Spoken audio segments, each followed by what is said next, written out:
Fala, galerinha do 7º ano. Vamos para mais uma aula aqui no Se Liga na Educação.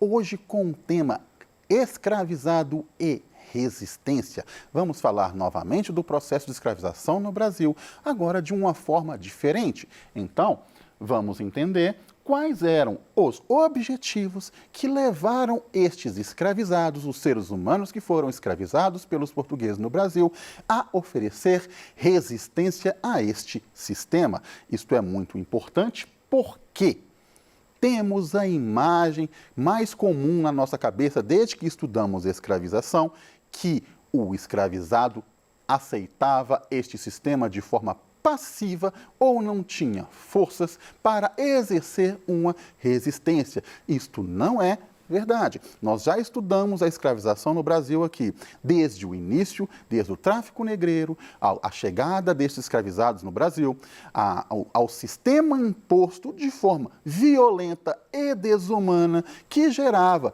mortes nesses escravizados, que gerava muita dor, que era algo que a gente pode considerar aviltante à condição do ser humano.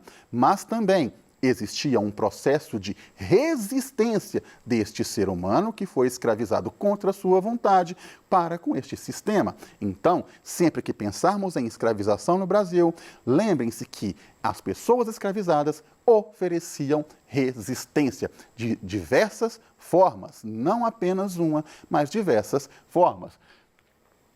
As fugas eram uma forma de resistência. Os boicotes eram uma forma de resistência. Os assassinatos dos senhores eram uma forma de resistência. A negociação também era uma forma de resistência. E a própria violência contra si era uma forma de resistência. Portanto, qualquer ação deste escravizado que iria contra o sistema de escravização era resistência. A nossa sociedade, ela é formada também pela cultura dos povos que foram escravizados no Brasil. Então, a resistência destes escravizados a este sistema fazem parte da formação da nossa sociedade. A fuga, a forma de resistência mais comum. Se você se imaginar como um escravizado vivendo no Brasil colônia, a fuga vai estar sempre no seu pensamento. Primeiro, porque você não vai aceitar este sistema que te impõe um trabalho forçado, violento, que te tira da sua terra natal, que te separa da sua família. Então, o seu desejo é voltar para a sua família. A fuga é um dos objetivos destes escravizados. Por isso, ela era tão comum. O destino mais comum aqui, porque seria muito difícil que este escravizado conseguisse retornar à sua terra natal. Eles passariam a viver em comunidades que chamamos de quilombolas. Essas comunidades, comandadas por ex-escravizados, pessoas que fugiram do sistema, se escondiam no meio das matas, geralmente próximo às fazendas de onde eles fugiam, porque eles tentavam buscar seus amigos, tentavam buscar os familiares que porventura lhe deixaram. E então, comunidades clandestinas começaram a surgir próximos aos grandes engenhos e eram chamadas de comunidades quilombolas. Algumas cresceram muito, algumas resistiram mais que as outras e a mais famosa é o Quilombo dos Palmares. Aqui em Minas Gerais, nós temos inúmeras comunidades quilombolas. Aqui em Belo Horizonte, próximo a BH, nós temos comunidades de origem quilombolas. Então, essas comunidades estão muito mais próximos da nossa realidade que nós imaginamos. Várias sociedades ao entorno da grande BH, por exemplo, são de origem quilombola. Voltando a falar de Palmares, que é o maior exemplo de comunidade de resistência quilombola que o sistema de escravização no Brasil nos permitiu, nós temos que lembrar que ficava no atual estado de Alagoas. Não se chamava estado de Alagoas na época, mas ficava naquela região, uma região conhecida como Palmares.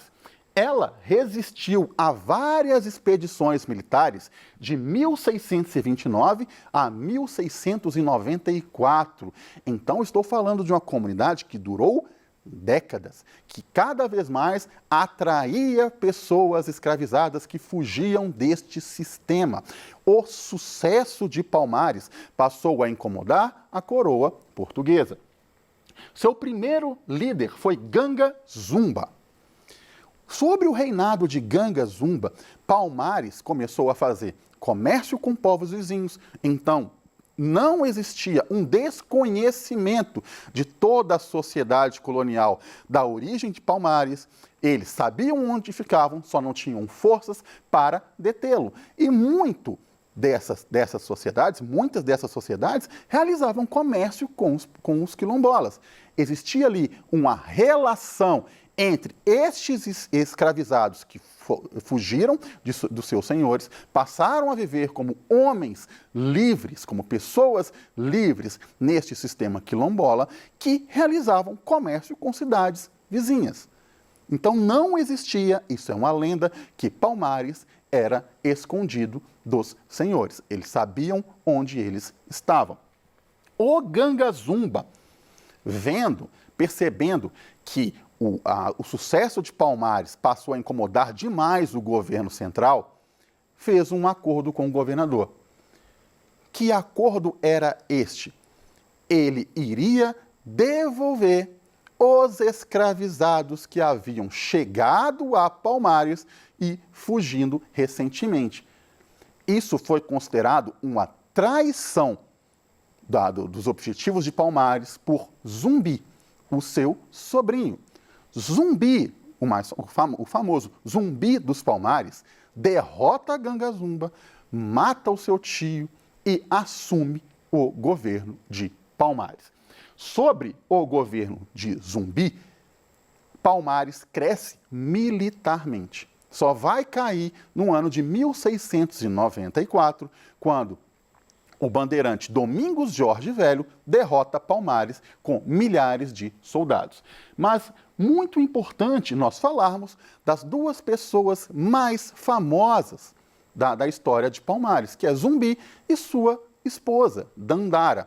Sempre que falamos em Palmares, a figura mais emblemática é Zumbi. Tudo bem, ele era um líder, mas o que várias pessoas desconhecem ou não querem admitir é que a maior guerreira, considerada a guerreira mais importante de Palmares, o mais valoroso combatente daquela população, era Dandara, que era considerado como uma especialista na luta, na capoeira, que oferecia grande resistência a qualquer pessoa que quisesse dominar Palmares.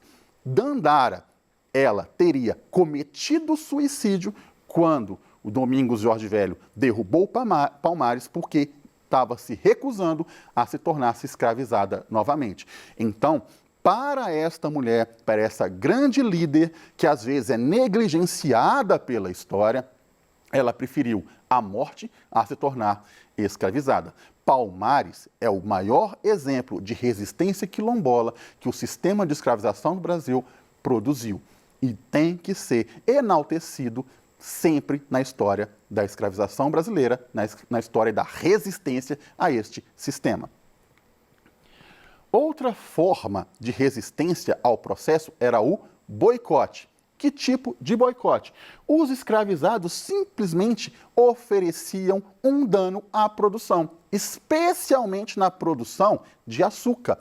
O que eles faziam então? Quebravam as máquinas, colocavam fogo na plantação, simplesmente cruzavam seus braços.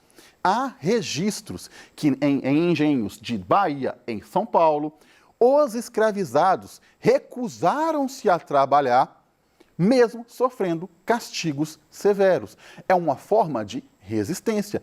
Eles pleiteavam uma melhora na condição de trabalho deles, apesar de ser escravizado, apesar de ser compulsório, e recusaram-se a trabalhar enquanto estas solicitações não fossem atendidas. Logicamente, os senhores trataram com violência, trataram com castigos físicos e, mesmo assim, eles resistiram. Então, o boicote era uma forma de resistência.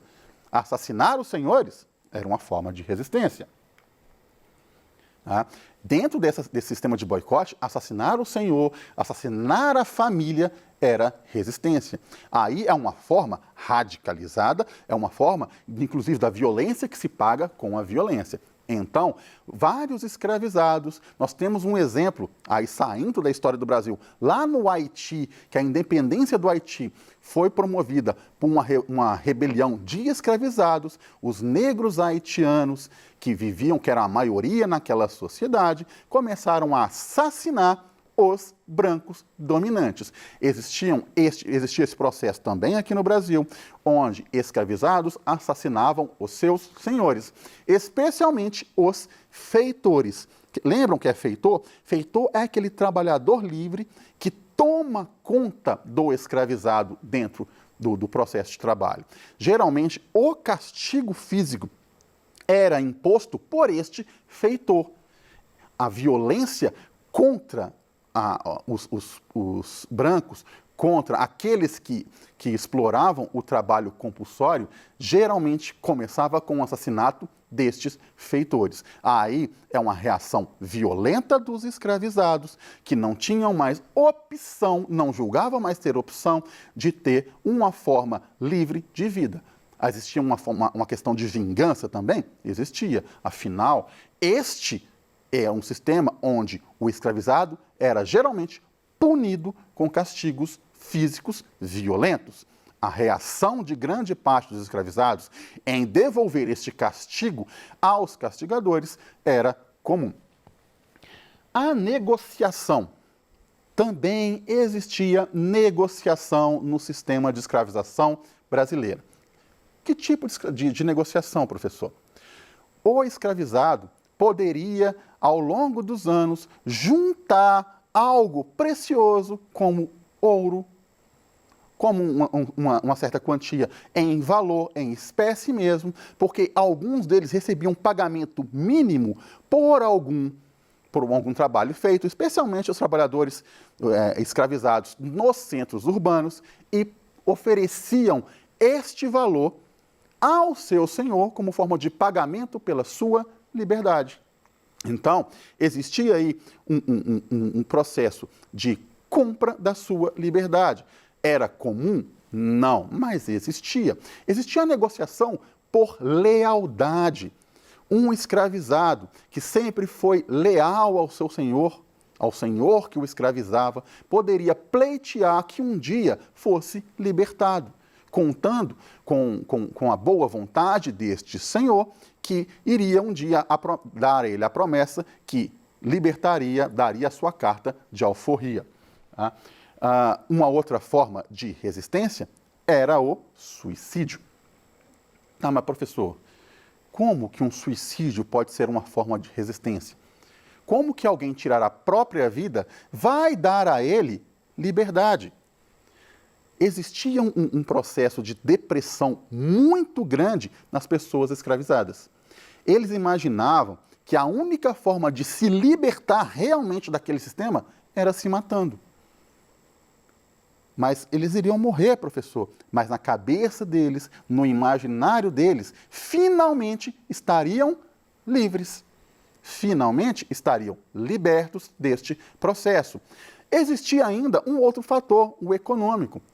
A vontade de dar prejuízo econômico ao senhor que o escravizou, uma vez que se matando, uma vez que tirando a própria vida, estaria dando prejuízo econômico à pessoa que o comprou, à pessoa que o escravizou. Então, este processo também radical de resistência existia em grandes engenhos. Aí nós temos que pensar na grande depressão, na grande tristeza que pairava na vida das pessoas escravizadas, que prefere se matar, que prefere acabar com a própria vida, a se tornar escravizado, a viver com uma pessoa escravizada.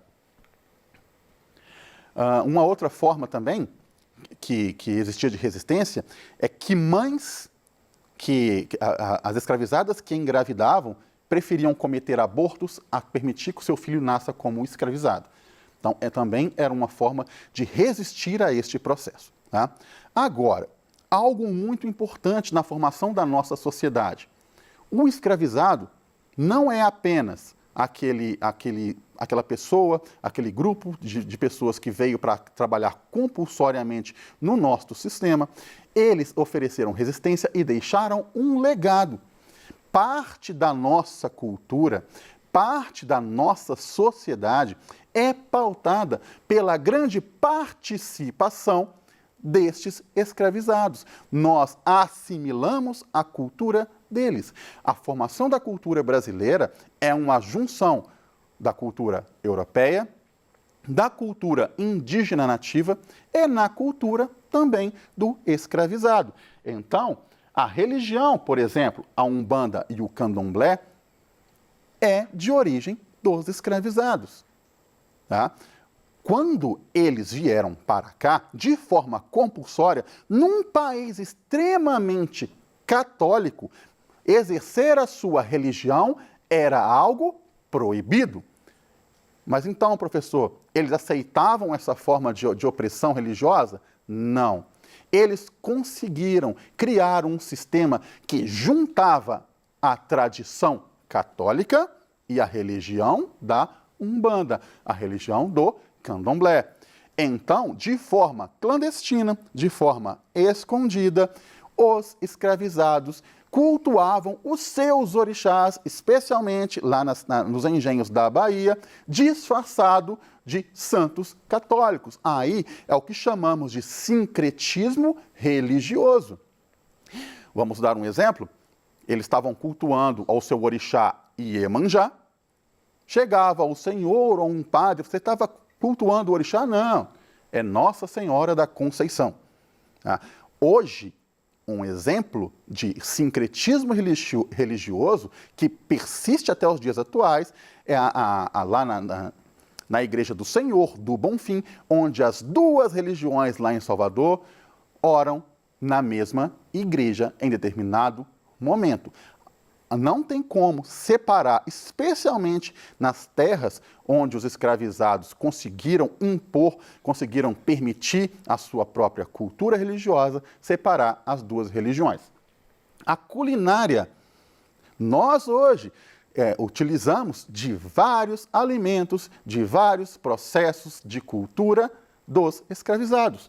O acarajé, o azeite de dendê, o vatapá, que muita gente já comeu. Eu, professor aqui, já comeu um acarajé e pediu quente, se deu mal, porque é muito apimentado, é de origem negra africana. Então, este tipo de sistema persistiu aos anos de violência e existe até hoje. A capoeira, que para nós é um estilo de dança, é um estilo de cultura, para o escravizado era luta, era resistência. Então, a capoeira, que muitas vezes foi criminalizada no Brasil, existe até hoje como forte traço da cultura do negro escravizado no Brasil.